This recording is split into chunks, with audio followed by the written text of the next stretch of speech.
हमारे साथ हैं ऑल इंडिया यूनाइटेड मुस्लिम मोर्चा के तर्जुमान हाफिज़ गुलाम सरवर जी। गुलाम सरवर जी, एक बात बताइए, कोविड-19 के वक्त में मरकज़ को लेकर के जो ब्लेम गेम किया गया, उस बाबत आप क्या कहना चाहते हैं?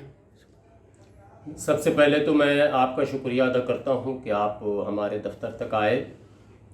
यूनाइटेड मुस्लिम मोर्चा का शुरू से ये मैंने प्रयास रहा है, ये कोशिश रही है कि मुल्क में कभी भी सियासत जो हो वो कॉमन इशू पर हो, कॉमनल इशू पर नहीं हो। मज़हब के नाम पर, बिरादरी के नाम पर, इलाके के नाम पर अगर कोई सियासत मुल्क में फलता और फूलता है तो वो मुल्क के आईनी निज़ाम को कमज़ोर कर देता है। तो इसी कोशिश और इसी नारे के साथ कि कॉमनल पॉलिटिक्स बंद करो, कॉमन पॉलिटिक्स शुरू करो, हम लोग मैदान में मुस्तकिल रहे हैं। कॉमन पॉलिटिक्स का मतलब है रोज़ी रोटी, पढ़ाई लिखाई, दवाई, शिक्षा का सबको मौलिक अधिकार मिले, जो कि संविधान में जिसकी व्यवस्था है, जिसका इंतज़ाम हिंदुस्तान के आईन में है।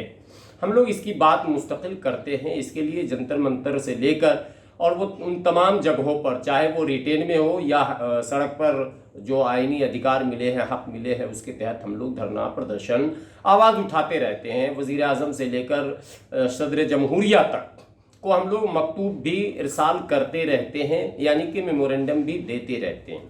रियासती सरकारों से भी मौका ब मौका यूनाइटेड मुस्लिम मोर्चा के तमाम ओहदेदारान, चाहे वो बिहार में रह रहे हों, चाहे वो लखनऊ के अंदर रह रहे हों या दिल्ली में हों या कलकत्ता में हों, हमेशा मरकज़ी सरकार से लेकर रियासती सरकार तक हम लोग ये हमेशा कहने की कोशिश करते हैं कि आप जब भी कोई स्कीम, कोई योजना बनाएं तो जो हालात हैं उसका मुआयना कर लें। गुर्बत के माने लोग कितनी तादाद में हैं जो ख़ते इफ़लाक से नीचे हैं, यानी गरीबी रेखा से नीचे रहते हैं। आप उनके हालात को देखकर फिर आप शिक्षा में वैसी नीति बनाएं, यानी एजुकेशन पॉलिसी आपकी जो है, या रोज़गार के लिए जो पॉलिसी आप तय करते हैं, जो आप कहते हैं कि हम रोज़गार सृजन के उपाय ढूंढते हैं, तो आधार क्या होता है ये हम लोग कहते रहते हैं। आपने मरकज़ का सवाल किया, कोविड-19 का सवाल किया कि इब्तदाई दौर में बदकिस्मती है, दुर्भाग्य है इस मुल्क का कि इस मुल्क के सियासतदानों ने जब कोई भी पॉलिसी बनाई तो उसमें भी मज़हब और बिरादरी को फौकियत मिली और कहीं ना कहीं अक़लियत को इसका खमियाजा भुगतना पड़ा और आज तक भुगत रही है। लेकिन अफसोस तब हुआ जब एक कुदरती आफत, एक मतलब ये जो कोरोना नामक बीमारी है, ये कोई किसी व्यक्ति या किसी धर्म या किसी जाति के द्वारा उत्पन्न किया गया नहीं है, यानी किसी मजहब ने इसको मुसल्लत नहीं किया। ये कुदरती आफत है और इस आफत का मुकाबला हम सबको मिलकर करना चाहिए था। क्या सरकार, क्या आवाम, तमाम शोबे में काम करने वाले लोग, जो मुल्क के लोग हैं, चाहे वो नुमाइंदा हो या फिर मुल्क के बाशिंदा हो, दोनों की बराबर की जिम्मेदारी थी कि इस मोहलिक अमराज से जो आफत के तौर पर पूरी दुनिया पर मुसल्लत हुआ, सिर्फ हिंदुस्तान पर नहीं, पूरी दुनिया पर, तो इसका मुकाबला मिलजुल कर करना चाहिए था। दुनिया ने किया भी, लेकिन बदकिस्मती से हमारे मुल्क के हुक्मरानों की लापरवाही या फिर जानबूझकर इसको डाइवर्ट करने की पॉलिसी, चूंकि उन्हें काम करना नहीं था उनका मकसद। बहुत दिनों से इस मुल्क में बात आ रही थी कि आबादी जो बढ़ रही है उससे लोग फिक्रमंद हैं।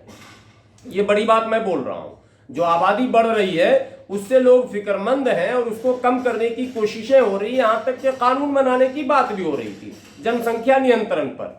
तो शायद सरकार को ऐसा लगा होगा कि ये अच्छा मौका है, ये हमारे लिए एक अपॉर्चुनिटी है कि प्राकृतिक आपदाओं का बहाना बनाकर, कुदरती आफत का बहाना बनाकर लोगों को मरने दिया जाए, आबादी कम होने दिया जाए। इसीलिए सरकार में बैठे लोगों ने बजाय इसके कि इस मोहलिक मर्ज का इलाज ढूंढा जाता, इससे बचाव के रास्ते बताए जाते और इसका क्या, कैसे इससे मुकाबला होगा वो फार्मूला दिया जाता, इन सब चीज़ों को छोड़कर इसको मजहबी रंग दे दिया गया और मरकज़ को बहाना बनाया गया। आपने मरकज़ का नाम लिया, मरकज़ में जब छापेमारी कहा जाए, छापेमारी मैं कहता हूँ, हालांकि ये गलत लफ्ज़ है, तो उस वक्त जो है 2063 लोग निकले, जो कि दिल्ली सरकार का ऑन रिकॉर्ड स्टेटमेंट है। 2063 में सिर्फ 14 लोग उस समय पॉजिटिव निकले थे। तो फिर क्या कारण था कि इसको मुल्की सतह पर जो है ढिंडोरा पीट दिया गया, और जितने लोग 2-3 महीने पहले, 4 महीने पहले तक मरकज आए थे और आकर गए थे, और जहां जहां गए, जिन जिन लोगों से मिला, सबको ट्रेस किया गया और सबको परेशान किया गया, सबकी पकड़ धकड़ की गई, मुजरिम की तरह उनके साथ सुलूक किया गया। ठीक है साहब, एक पहलू आपका ये था। अब ये बताइए कि आज जब आरएसएस के दफ्तर में 13-13, 14-14 लोग, भाजपा के दफ्तर में 75-75 लोग, 100 में 75%, देखिए 2000 में 14, 100 में 75। तो भारतीय जनता पार्टी के कार्यालय में जनवरी से लेकर और अब जुलाई तक जो जो लोग आए, उसमें अमित शाह जी भी शामिल है, वो भी बिहार वर्चुअल रैली में गए थे, और जो जो लीडर का विजिट हुआ वहां, और वो फिर जहां गए, जिस गांव में गए, जिस शहर में गए, उनसे जिन जिन लोगों ने मुलाकातें की, सरकार उसको ट्रेस कर पाएगी क्या, या कर रही है क्या, या ये बात क्या मीडिया में रन किया, बहस का मौजू बना क्या? आज आपको याद होगा टंडन जी कि मरकज पर महीनों मेन स्ट्रीम मीडिया में बहस हो रही थी, जिसके शिकार हम खुद भी हुए थे, आपको पता है, लेकिन इस पर कहीं किसी चैनल पर बहस नहीं हो रही है। यही बात किया जाए तो आपका एक वीडियो वायरल किया गया, जिसमें कि आप जो है मरकज के जमातियों को अपने यहाँ छुपा रहे थे, इस तरीके का आपका एक हिडन कैमरे से वीडियो आया। इस बाबत आप क्या कहना चाहते हैं? देखिए, ये इनकी पॉलिसी थी। चूंकि जब मरकज के साथ मसला हुआ था तो तमाम नेशनल चैनलों में मैं मरकज की तरफ से तार्किक बातों को रखा करता था, तर्कसंगत बातों को, जिसको कोई काट नहीं पाता था। अर्नब गोस्वामी जैसा एंकर भी हकलाने लगता था जब मैं अपना तर्क पेश करता था। और जब इन चीज़ों को देखा लोगों ने कि यह आदमी तो बड़े ही, चूंकि कुछ लोग डिबेट में मैच फिक्स करके जाते हैं, हमारी तरफ से भी कुछ लोग जाते हैं जिनको पेड कहा जाता है, तो मैं उसमें से न था, न हूं, और इंशाल्लाह रहूंगा भी नहीं। तो मैं बातों को बड़े ही तर्क के साथ और ताकत के साथ रखता था। तो एक प्लान के तहत एक मुस्लिम को एक पॉलिटिकल पार्टी का मेंबर, माने पदाधिकारी बताकर हमसे उसका रिश्ता बनवाया गया, दोस्ती बनवाई गई, और 2 महीने से मुसलसल मेरे ऊपर मेहनत, ये सीए एनआरसी के वक्त से चल रहा था मेरे पीछे, क्योंकि सीए एनआरसी पर भी मैंने बड़े ही तर्क के साथ अपनी बातें रखी थी। तो ये चल रहा था, कोशिश चल रही थी, और वो शख्स गुड फेथ में आकर हमसे कुछ बातें घर के अंदर कर रहा है। उसमें सिर्फ एक बातें ऐसी थी कि मैंने ये कहा कि यार जो कुछ हो रहा है वो गलत हो रहा है, और हम लोग की कोशिश है जमातियों को अगर इधर उधर कुछ है तो उसको बचाया जाए। बस इतनी सी बातों को बार बार दिखाया गया, बार बार दिखाया गया, और ये कहा गया कि हाफिज गुलाम सरवर ने जमातियों को बचाया। अरे जमाती है क्या चीज? जमाती आतंकवादी है क्या? दीपक चौरसिया के शब्दों में कहे तो वो तालिबानी है। लेकिन मेरा कहना है, मैं भारतीय संविधान पर मुझे आस्था है, सरकार संविधान से बड़ा नहीं है, यह आप जान लीजिए। इसी संविधान ने इस सरकार को बनाया है, और यही संविधान सरकार को गिरा भी देगी। तो संविधान में ये व्यवस्था है कि अगर सरकार की गलत नीतियों से वातावरण दूषित हो रहा हो तो उसको बचाने का प्रयास किया जाए। तो मैं मैदान में था, मेरे साथ इन लोगों ने जो कुछ भी किया, लेकिन मैंने मुकाबला किया, और बिल्कुल फिर फ्री होकर कुछ देर के लिए परेशान किया गया। पुलिस जो है वो पूछताछ के लिए बुलाई, लेकिन मेरे जवाब से पुलिस के सभी पदाधिकारी संतुष्ट हो गए, और मैं फिर उसी तरह से अपने काम में लग गया। हाँ, एक काम मैंने छोड़ दिया, मेन स्ट्रीम मीडिया में मैंने जाना छोड़ दिया, मैंने बायकॉट कर दिया उनका। उसके बाद से आज तक मैं किसी चैनल में नहीं गया हूं, हालांकि कई चैनलों से कई बार बुलावे आए हैं, लेकिन मैंने साफ शब्दों में कह दिया कि धार्मिक मुद्दों पर यदि बहस आप करेंगे तो मैं नहीं जाऊंगा। सामाजिक मुद्दों पर यदि हमें बुलाएंगे, आप शिक्षा पर बहस करेंगे, रोजगार पर बहस करेंगे, किसानों की समस्याओं पर बहस करेंगे, तो हम आपके चैनल में आएंगे। हाफिज गुलाम सरवर जी, अभी आपने जैसे कहा कि कुछ लोग हमारी तरफ से भी जाते हैं चैनलों के डिबेट में और जाकर के अपनी बात रखते हैं, तो ऐसे कौन लोग हैं और ये क्यों जाकर के हर इस्लाम के सब्जेक्ट के मास्टर बन जाते हैं और अपनी बात रखते हैं? इन्हें क्या कौम ने एक ऑथोराइज कर रखा है? किस तरीके से ये अपनी बात रखते हैं और आप इस विषय में क्या कहना चाहते हैं? देखिए, कौम ने किसी को ऑथराइज नहीं किया है।